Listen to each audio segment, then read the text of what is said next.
Bonjour à tous et bienvenue sur l'Hexagone. Alors aujourd'hui nous nous retrouvons pour la suite de notre première vidéo qui portait sur 10 édifices français à l'étranger. Commençons sans plus tarder.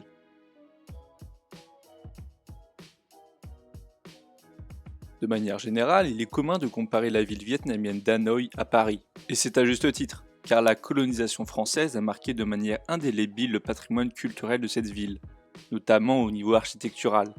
Il n'est donc pas rare que des touristes fassent des rapprochements avec la ville lumière, surtout quand ils voient les habitants d'Hanoï tranquillement siroter leur café en terrasse.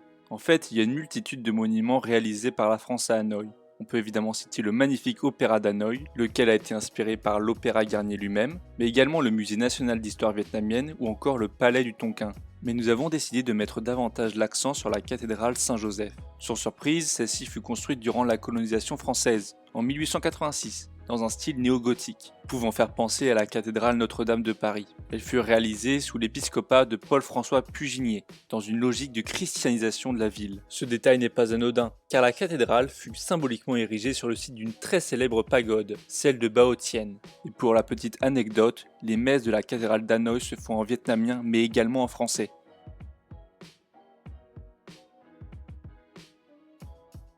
La présence d'une mosquée dans ce classement peut a priori être surprenante. Mais il va la fermer sa gueule!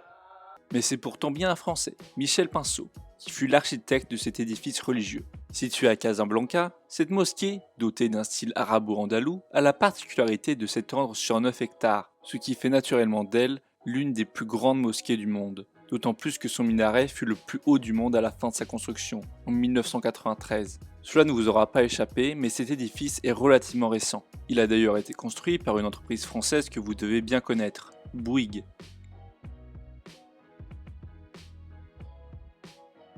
Cela est maintenant bien connu, mais la France a énormément apporté aux États-Unis, notamment lors de leur guerre d'indépendance contre la perfide Albion, mais également à travers ce qu'on appelait la Nouvelle-France, laquelle occupait une partie considérable du territoire américain actuel.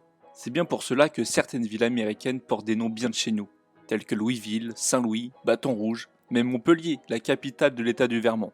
Mais s'il y a bien une ville qui a fortement été influencée par la France, c'est bien la plus grosse ville de l'État de Louisiane, la Nouvelle-Orléans. Cette dernière a été fondée en 1718 par l'explorateur français Jean-Baptiste Lemoyne de Bienville, qui correspondra au centre historique actuel de la Nouvelle-Orléans, le Vieux Carré. Malheureusement, l'architecture laissée par les Français sera ravagée par de nombreux incendies. Qu'est-ce que c'est que ce merdier? Il reste, fort heureusement, quelques monuments hérités de notre passage, tels que la cathédrale Saint-Louis, ou encore la rue Bourbon, une rue d'époque de la Louisiane française. Pour les connaisseurs, c'est d'ailleurs là que résidait le très célèbre pirate français Jean Lafitte. Vous savez, celui qui s'illustrait à la bataille de la Nouvelle-Orléans. Restons aux États-Unis. Vous connaissez probablement la capitale américaine, Washington DC. Mais saviez-vous qu'elle était basée sur les plans d'un ingénieur français, Pierre-Charles L'Enfant, qui avait rejoint l'Amérique aux côtés du marquis de Lafayette. Ceci dit, ces plans ne furent pas totalement exécutés de son vivant. En effet, le projet lui avait été retiré notamment à cause de son fort caractère. Je vous suggère de rentrer dans votre pays tout neuf, sans passé, sans histoire, sans culture, sans racines.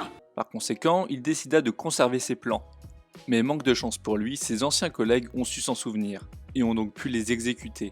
Vous vous doutez bien que la réaction de l'enfant n'a pas joué en sa faveur, et il mourut dans la pauvreté. Toujours est-il que ce sont ces plans qui ont été utilisés pour fonder la capitale américaine. Pour résumer, le symbole des États-Unis, la statue de la liberté, est français, tout comme d'autres monuments d'ailleurs. Les plans de leur capitale sont français, mais aussi leur résidence présidentielle, la Maison Blanche, fortement inspirée d'un château en Dordogne. Alors je sais pas pour vous, mais moi je trouve que... Ça fait beaucoup là, non?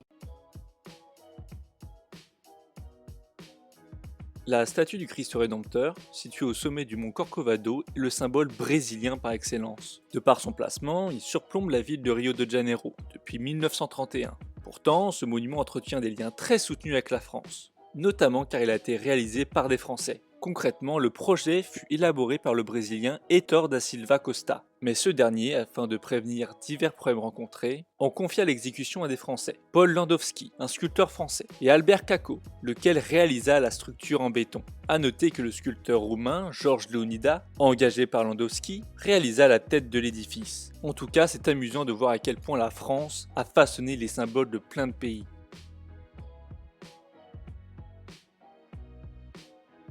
Restons encore un peu au Brésil, encore une fois à Rio de Janeiro. En effet, le très célèbre hôtel de luxe Copacabana Palace a été conçu par l'architecte français Joseph Gire. Ce palace a été construit en 1923. Pour la petite anecdote, la chanteuse française Mistinguett a pu se produire lors du bal d'ouverture. Aujourd'hui, il est considéré comme l'un des établissements hôteliers les plus chics d'Amérique du Sud. En même temps, la France et le luxe. Voici un monument qui cache difficilement ses origines françaises. Situé sur la Gendarmenmarkt, à Berlin, le dôme français est un temple protestant dont les premières constructions datent de 1701. Ses premiers artisans furent Louis Gaillard et Abraham Quenet, des Huguenots exilés en Allemagne. Pour tout dire, à cette époque, les Huguenots représentaient près d'un quart de la population berlinoise. Cette forte émigration fait notamment suite à l'édit de Fontainebleau, lequel révoquait l'édit de Nantes. Crucifié! Crucifié! Ainsi, de nombreux protestants furent contraints à l'exil, dont Denis Papin. Il est de retour! Il est de retour! Qui lui décida de s'installer en Angleterre. Par la suite, les descendants d'Huguenots continuèrent d'améliorer le temple, notamment par l'édification de la coupole par Karl von Gontard en 1784, qui donnera le nom à l'édifice de dôme français. L'histoire de la fontaine de Tourny est assez cocasse. Cette dernière fut construite en 2 exemplaires, par Mathurin Moreau et Michel-Joseph Napoléon Liénard, en 1857, pour les installer à Bordeaux, et plus précisément aux 2 extrémités de l'allée de Tourny.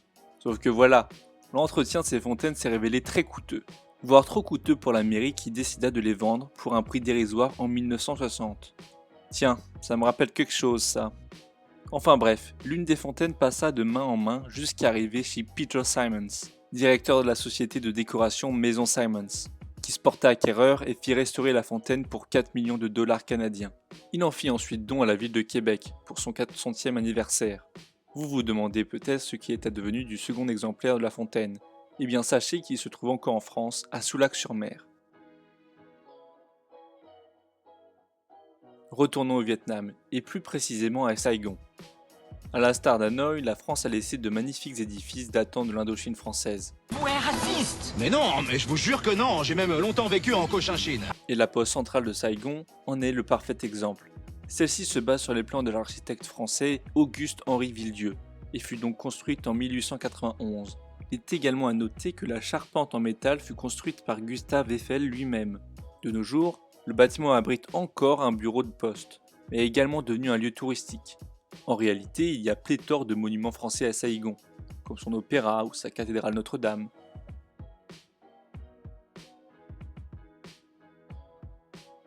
Finissons cette vidéo par un tacle assassin envers les villes anglais. Vous savez, nous apprécions tout particulièrement les taquiner. Par exemple, le roi dont ils sont le plus fiers, Richard Cœur de Lion, était un Français, et leur hymne, qu'ils chérissent tant, provient directement de l'anus de notre bon roi Louis XIV. De plus, l'Angleterre est parfois considérée comme une colonie française, grâce à Guillaume le Conquérant, duc de Normandie, qui devint roi d'Angleterre en 1066. Pourquoi tout ce blabla, me demanderez-vous? Car c'est bien Guillaume le Conquérant qui ordonna la construction de la Tour de Londres en 1078. Cette célèbre forteresse, notamment connue pour avoir servi de prison, est donc bien à l'origine française. Et voilà, cette vidéo est terminée. Merci de l'avoir regardée. Si vous l'avez appréciée, n'hésitez pas à l'aimer, à la partager et à la commenter. N'hésitez pas non plus à nous dire si vous voulez une suite à cette vidéo, avec 10 autres monuments français à l'étranger. A la prochaine donc, pour une nouvelle vidéo.